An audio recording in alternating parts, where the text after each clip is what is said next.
Et bonjour les amis turfistes, c'est Simon, j'espère que vous allez bien, que vous êtes bien installés et que vous avez de quoi noter les tuyaux et le prono pour le quintet de ce lundi. On change un peu d'air hein, après une série de quintets à Vincennes. On se donne rendez-vous à Cagnes-sur-Mer, et oui, avec un quintet, un premier quintet de la saison sur la discipline de l'obstacle et les 4000 mètres aujourd'hui du parcours de haie. 16 chevaux âgés de 5 ans et plus sont au départ, 13h55 pour le départ en Réunion 1, course 3. Un gazon annoncé très souple, normalement. Bon, eh bien, une épreuve intéressante, allez, ça change un peu, on va dire ça. Let's go avec, dans cette épreuve spéculative, un star de rêve qui me semble avoir quelques qualités, mais alors sous 72 kg et demi, ce sera vraiment pour une place. Il vient d'être devancé assez facilement par Alit ici même. Donc, c'est pas forcément super, voilà, engageant pour garder ce cheval, même s'il a eu un bon comportement récemment. Voilà, il semble limité quand même par sa valeur handicap, ce numéro 1 en résumé. Pour son coach, une place serait une satisfaction, sachez-le, selon Noël Georges, l'un de ses co-coachs. On passe au numéro 2, Loufas, qui est en grande forme après un succès phénoménal à Hauteuil, incroyable, hein, devant Nipper. Ce pensionnaire de Robert Collet va trouver un terrain favorable si la pluie arrive. Et oui, c'est vrai que d'ailleurs Robert Collet le précise aussi, hein, il est meilleur lorsque les terrains collent. Bon, en tout état de cause, hein, quel que soit le terrain, moi j'ai envie de dire, Loufast, c'est vraiment un cheval peu fiable, mais capable, évidemment, comme on l'a vu la dernière fois. Sa ligne est probante, hein, évidemment. Bon, après, ce sera tout ou rien pour ce numéro 2, tout simplement. Hein. Notez-vous, tout ou rien. On passe au 3, Gurzuf, bien connu dans les grands handicaps, un oncle de 5 ans par Zelzal qui apprécie Cagne et qui s'est bien préparé selon son entraîneur Noël Georges, qui d'ailleurs est confiant pour ses 3 partants, peut-être plus pour les places, si je comprends bien ses propos, mais voilà, il pense que les 3 ont une chance en tout cas. Donc ce numéro 3 en fait partie, ces lignes sont bonnes, hein, vu le lot aujourd'hui, c'est vrai. Bon, je suivrai personnellement ce numéro 3, surtout si le terrain reste bon, hein, parce que c'est quand même un cheval qui est meilleur quand ça colle pas trop. Donc notez-vous de le suivre si ça colle pas trop, si vous me suivez bien sûr, hein, sinon ces lignes sont bonnes, vous pouvez aussi tenter de le garder plus haut que moi. On passe au numéro 4, Bojack, nouvelle recrue de l'écurie donc de Noël Georges et de Monsieur Zetterholm. Ce fils de Sizemoon possède des lignes très intéressantes en juillet de cette année. Alors il faut qu'il s'adapte à sa nouvelle écurie, il faut qu'il prouve son aptitude à Cagnes, et sa forme pour cette course de rentrée, en fait, hein, tout simplement. Bon, il y a beaucoup de paramètres inconnus au papier, vous l'avez compris. Son entourage redoutable, je le disais tout à l'heure, est plutôt confiant sur ces 3 pensionnaires dont ce Bojack fait partie. Donc pourquoi pas, ceux qui veulent tenter le triplé de l'écurie tenteront ce numéro 4 qui a quelques qualités quand même. On passe au numéro 5, Alit. Il a une ligne favorable, hein, je le disais, il a devancé un star de rêve. En plus, c'était une rentrée. Alors, c'est un gagnant de tiercé, hein, ce numéro 5, est à Hauteuil, en plus. Hein, donc, il a des super titres. Vu le lot moyen du jour, ça peut suffire. Une réelle chance théorique de ce numéro 5. Une chance très logique, ce numéro 5, à mettre en milieu de ticket un peu partout, quoi. On passe au 6. Nipper, régulier, performant depuis septembre avec sa cavalière Suzy Gastou qu'il retrouve aujourd'hui. Son oncle de 6 ans sera avantagé par une éventuelle pluie. Hein, c'est un fils de Whipper, donc évidemment, on aimerait bien voir de la pluie. Pour être encore plus rassuré, ceci dit, il connaît bien Cagnes-sur-Mer, il a 2 bonnes tentatives là-bas. Il peut viser la combinaison gagnante, bien sûr. Hein. Jugé sur ses 5 courses de la saison, c'est même un bon candidat, même au podium, hein, ce numéro 6, à mon avis. Passons au 7, le Petit Nice. Ce numéro 7 qui manque de régularité, vient même d'être arrêté à Compiègne hein, dernièrement. Il a montré sa compétitivité auparavant. Son entraîneur, Joseph Vanna Jr., le pense capable de prendre place dans les 5 premiers si tout se passe bien cette fois. Il m'avait l'air assez confiant. Il est bien mieux placé au point que l'année dernière à ce niveau. Hein. Attention, le Petit Nice, lorsqu'on va faire le papier et qu'on remonte très loin, on peut penser qu'une belle surprise est possible hein, de ce numéro 7. Ça m'arrangerait, je dois vous dire. Passons à Tonnerre du Temps, le numéro 8 qui vient de chuter, mais sa forme est certaine puisqu'elle montrait des performances solides avant sa chute, prise à sa valeur, selon David Cotin, qui en attend, j'ai cru comprendre, une réhabilitation totale. Donc, voilà, pareille époque, sur cette piste cagnoise, et bien tenir du temps, prenait un joli podium. Donc, on peut se laisser tenter par ce numéro 8. Suivez mes yeux, suivez mon regard. On passe, vous ne le voyez pas, mais je regarde le 8, quoi. Allez, on passe au numéro 9, Jouvencel. Performante sur terrain lourd et parfois compétitive à cette valeur avec quelques places glanées de ci, de là. Cette jument peut bien accessite. Sa forme récente est quand même inquiétante. Sachez, info des pistes, que Michael Serror en attend une réhabilitation totale, car il voit ce numéro 9 en forme le matin au travail.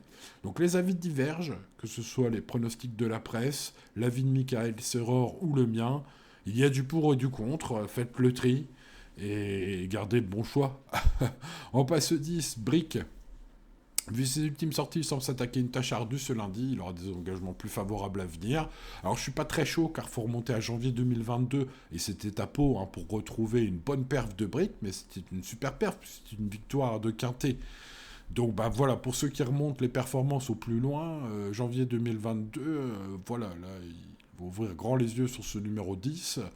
Bon, je pense qu'il est meilleur en lourd, en plus. Donc, mauvaise note globale pour ce numéro 10, mais si le terrain devient lourd, et si vous jouez les chevaux, les anciennes valeurs, vous tenterez ce 10. Bon, ce ne sera pas mon cas, je pense, sauf si le terrain devenait vraiment pénible. On passe donc au numéro 11, Jazzy Bay, qui pour sa troisième tentative de la saison vient de courir en progrès, de se classer quatrième sur le parcours du jour. Alors c'est un classement plutôt flatteur, parce qu'il y avait pas mal de partants ce jour-là, mais c'était loin derrière First Dream et Bob Moran, qu'on retrouve aujourd'hui. Donc ça semble être limité du coup en termes de chance, sa ligne récente, sauf si vous prenez le 14 et le 15, vous pensez qu'ils vont gagner facilement ce quintet, du coup vous mettrez le 11 plus loin, sinon voilà. Après il peut aussi évoluer encore, parce qu'après 3 tentatives, il peut encore espérer monter là-dessus ce 11. Donc il y a quand même un petit peu de pour ce 11, c'est pas nul, il a d'ailleurs la moyenne dans ma note. On passe au 12, Just Gigolo, qui prend surtout des petits chèques à ce niveau. Il semble limité dans ce lot, demeure régulier. Je dois vous signaler que François Renaud n'est pas négatif à son sujet, voilà, sans être dithyrambique, il n'est pas négatif, sachez-le. En termes de confiance globale, du coup, note moyenne. Petite info aussi, les œillères pleines pour la première fois. Il a couru 11 fois avec les œillères australiennes, ce Just Gigolo. Mais là, c'est la première fois qu'il a les pleines, donc ça peut intéresser, pourquoi pas, les amateurs, les plus amateurs de chevaux spéculatifs d'entre vous, on va dire. Passons au 13, Volkov Gélois, j'aime beaucoup. C'est du chance logique. Du haut de ses 8 ans, il est expérimenté par rapport à pas mal de jeunes, entre guillemets, aujourd'hui. C'est un fils de vol d'une nuit qui connaît bien le parcours, en plus. Il est en bonne forme. Je pense qu'il faut suivre pour une place. Il est efficace sur les balais cagnois. Belle mention. Il porte peu de poids, en plus. C'est pas mal, tout bien pesé, ce numéro 13, quand on additionne toutes ses qualités.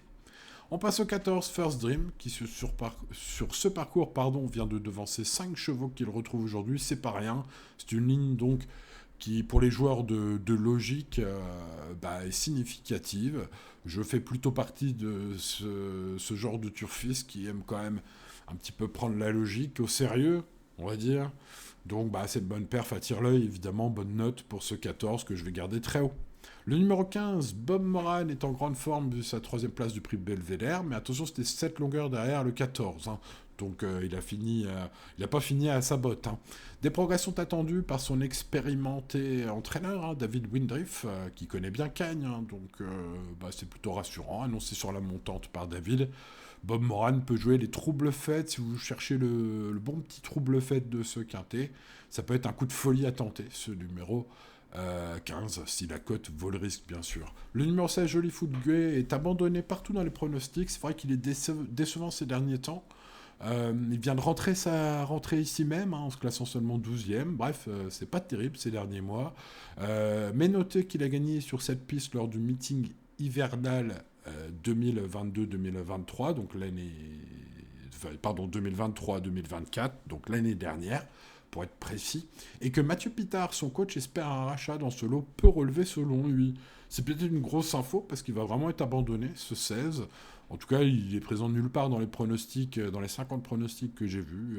Je l'ai vu une ou deux fois en bout de pronos sur 50 pronostics de la presse. Donc, du coup, voilà, sa cote, normalement, devrait être très intéressante.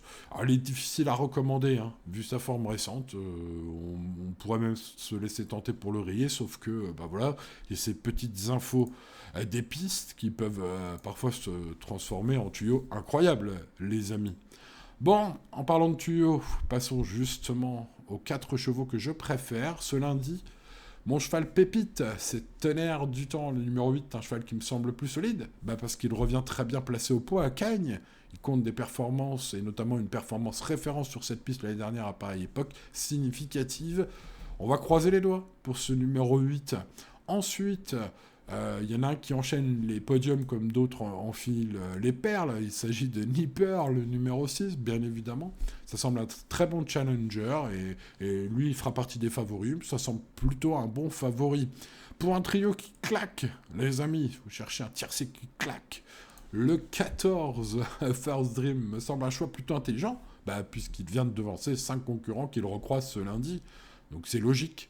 Ce 14, évidemment. Bon, spéculons, les amis, hein, après avoir pris une base en or à cote incroyable. Tentons un tocard du jour à cote folle avec le petit Nice. Le numéro 7, c'est un outsider très intéressant au papier. Et son coach, Joseph Bana, pense qu'il ne part pas battu aujourd'hui.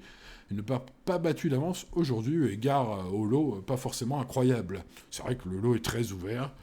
Il y a la place pour beaucoup. Dites-moi, hein, les amis, dans les commentaires, hein, lesquels seront les vôtres, hein, notamment les grosses cotes. Quel est votre tocard à vous, ou vos tocards, bien sûr. On peut tenter plein de choses, hein, aujourd'hui, c'est très ouvert. D'ailleurs, l'indice de confiance en témoigne. Donc on part du 8, du 6, du 14 et du 7, puis derrière on peut ouvrir très largement ces jeux, même si j'aime beaucoup le 13, hein, je l'ai précisé au cours de cette vidéo. C'est une chance très très logique, et le 5 également. Voilà, 6 chevaux qui me paraissent peut-être recommandables. Ensuite, voilà, après ces 6 chevaux, c'est vraiment très ouvert. À chacun des siens, moi je tente Bojack, Bob Moran et Gurkuf. Donc le 4, le 15, et puis Gurkuf, le 3. Mais tout ça, c'est pour des champs réduits, bien sûr, les amis. Jouez pas en 25 chevaux.